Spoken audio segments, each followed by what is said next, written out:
बहुत समय पहले मगध राज्य के एक छोटे से गांव में सुदामा नाम का युवक रहता था। वह बचपन से ही मेहनती था, पर जीवन में जितनी भी कोशिश करता उतनी ही परेशानियां उसके पास लौट आती। कभी फसल खराब हो जाती, कभी कोई बीमारी घर में आ जाती। उसकी पत्नी कौशल्या दिन रात कहती, हे पति, हम इतना काम करते हैं, फिर भी हमारे घर में सुख क्यों नहीं आता? क्या भगवान ने हमारे लिए दुख ही लिखा है? सुदामा अक्सर सोचता, क्यों मेरे पास हमेशा गरीबी है, क्यों मेरे पास सुख नहीं आता? एक दिन गांव में खबर फैली, गौतम बुद्ध पास के नगर में आए हैं।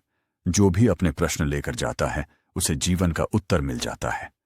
सुदामा ने सोचा, शायद मेरे दुख का जवाब वही दे सकते हैं। वह अगले ही दिन चल पड़ा। बुद्ध उस समय बोधि वृक्ष के नीचे बैठे हुए थे। चारों ओर शांति थी। सुदामा ने पास जाकर प्रणाम किया और कहा, भगवान, मैं गरीब हूं, दुखी हूं, मेरे जीवन में कभी सुख नहीं आता। कृपया बताइए, मेरे दुख और गरीबी का कारण क्या है?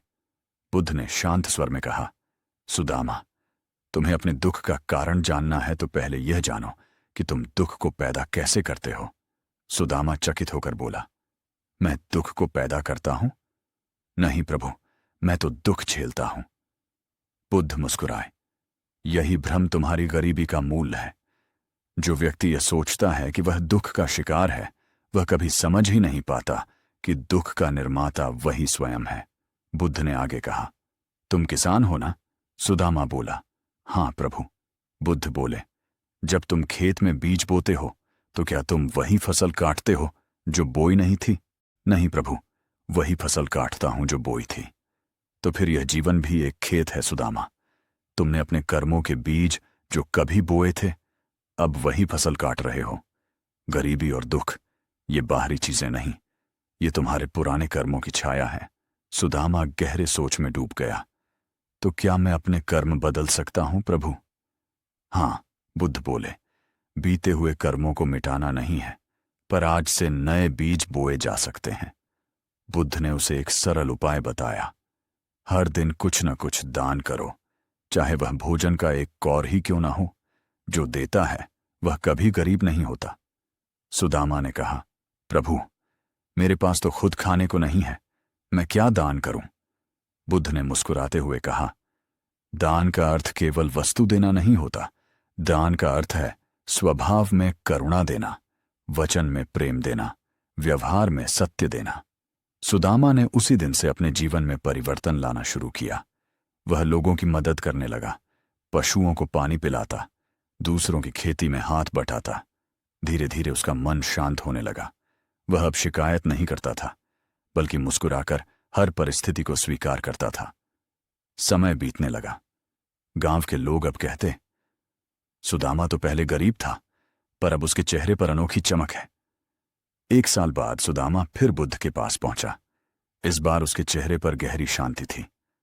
प्रभु, उसने कहा, मेरे जीवन में अब सुख है। मैं पहले सोचता था कि गरीबी धन की कमी है, पर अब समझ आया कि असली गरीबी तो संतोष की कमी है। बुद्ध ने मुस्कुराते हुए कहा, सुदामा, तुमने सत्य जान लिया है।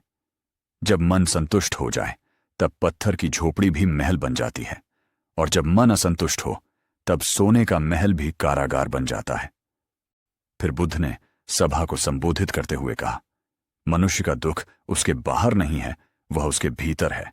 जिस दिन मनुष्य अपने विचारों को बदल देता है, उसी दिन उसका भाग्य बदल जाता है। गरीबी केवल धन की कमी नहीं, विचारों की कमी है। जो दयालु है, सच्चा है और संतोषी है, वही वास्तव में धनी है। कहानी का सार एक, दुख का कारण अज्ञान है, जो यह नहीं समझता कि हर चीज का मूल उसके अपने कर्मों में है। 2, गरीबी केवल धन से नहीं, सोच से आती है। 3, दान, करुणा और संतोष, यही 3 दीपक जीवन के अंधकार को मिटाते हैं। 4, परिवर्तन बाहर नहीं, भीतर से शुरू होता है।